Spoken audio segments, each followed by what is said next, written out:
So this is a little bit crazy because we've been with the owner for 7 years, but my kids were expelled from a homeschool enrichment program last week. So I think it's very important to talk about this. My middle child was being bullied, and we told him numerous times for months and months. And my oldest child, who was there before, was actually bullied by the same kid. So nothing was done. And when I heard on Monday that this kid had grabbed my child and threw him on the ground and choked him, I messaged the teacher and the owner. The teacher never responded to me. The owner asked me to email her all the details. I did. And then she said she would investigate. One of her new admin reached out and said, oh, the boys need to try to figure this out on their own. I'll be a mediator. I said, no, it's way past that. It's been going on for years. You guys need to figure this out. Parents need to be involved. No, the kid actually threw my oldest on the ground last year and said, you're the reason your parents are divorced. So that in itself, there should have been a serious consequence. She said he was suspended, but he came back to the school and he's still bullying now my middle son. And so I'm upset. I feel like nothing's getting done. And then I felt very lied to because they told me the parents were notified and all of the proper steps were going to be put in place. So I didn't have a good feeling about it. So when I picked him up Wednesday, still never hearing from the from the teacher, only from the admin that didn't know any of the history of this. She's a brand new admin. So I messaged a couple of the parents and asked them, hey, did you hear about what happened between the boys on Monday? And one of them said, no, just a vague, the boys are playing kind of rough, just kind of talk to your child. And the other one said, no, just that, he was playing roughly, but it wasn't malicious. But in my child's eyes, it was. He was hurt by it, so something at least had to be a discussion in case there was a misunderstanding. So anyway, I show up Wednesday, so 2 days without the teacher communicating back to me, and I asked her a couple questions, and it felt like she lied to me because I asked about the parents being notified. And so I did lose my cool. I yelled, I raised my voice, I yelled, and I said, this is not okay. I'm not happy, and you need to figure this out. And then the admin came over to try to talk to me, and I pointed at her and said, I do not want to talk to you. I am pissed right now. I don't like being lied to, because she's the one that told me the parents were notified. And so then they asked me to calm down and bring it inside, and I did. And I talked to the teacher for about 30 minutes. I was calm, she was calm. We came up with a bunch of strategies. I did not get in her face, but I was very upset, and I did yell. But anyway, I reached out to I apologized. At the very end, I was like, I'm so sorry, I did lose my cool. I was really upset. It's no excuse, but I take full accountability for that. And I gave them both a hug, and everything seemed fine. I reached out to one of the parents that witnessed it, and I said the same thing. I'm sorry. And she said, oh, no. She's like, I understand. Your mama bear came out. I reached out to the owner and apologized. And she just said, oh, shocked to hear what happened. I'll call you tomorrow. Fine. It's great. Tomorrow comes, no phone call, which has happened in the past.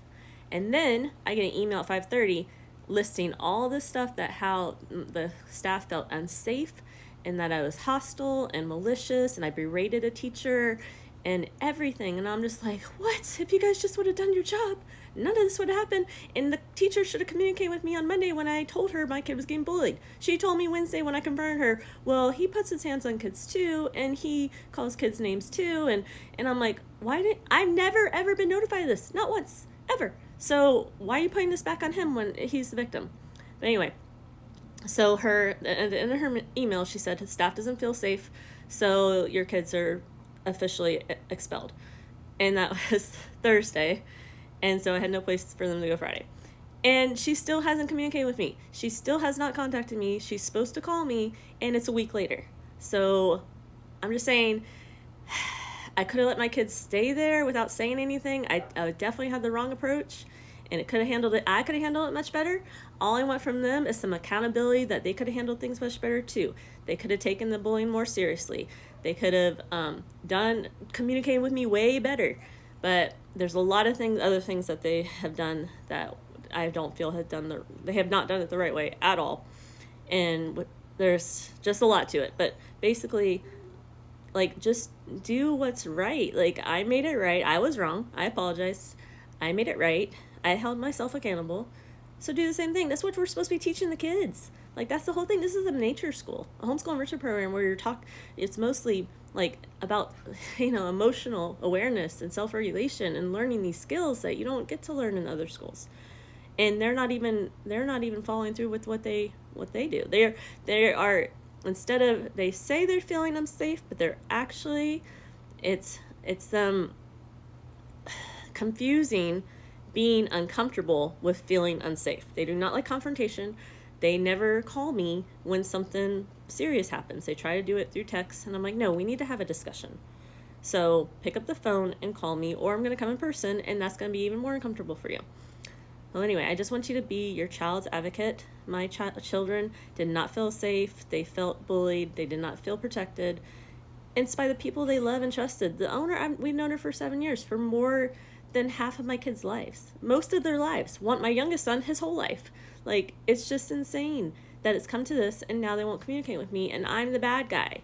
And I'm not trying to, like, smear their name in the mud or anything, but they're smearing my name. They're calling me hostile and malicious, and that I berated a teacher, and that I intimidate the teachers. And I'm just like, what are you talking about? Just call me and talk it out with me. That's it. I don't want my kids to go to this school. I'm not trying to fight for that. It's not a good fit. But we don't need to end on terms like this, and I don't need my kids feeling this way. So just be your kids' advocate and stand up for them, because no one else will. You're the one who's going to do it the most. You love them more than anyone else in the world. So the lesson here is own your part. I was wrong. Teach your kids that, and show them. I have to show them in a very disappointing way that not everybody can do that. Not all adults do that. And these are adults you trusted for a very long time, and they're not able to do that. So it's sad, but it's a lesson that they unfortunately had to learn right now. And just to add, we did ask for all the documentation of every time we reported the bullying incident and what steps were taken, and they have not provided that documentation yet. But I've never gotten it through the whole school year, so I don't think I'm going to get anything now. But I also asked for the video footage of the incident with me, and they have not responded to me yet.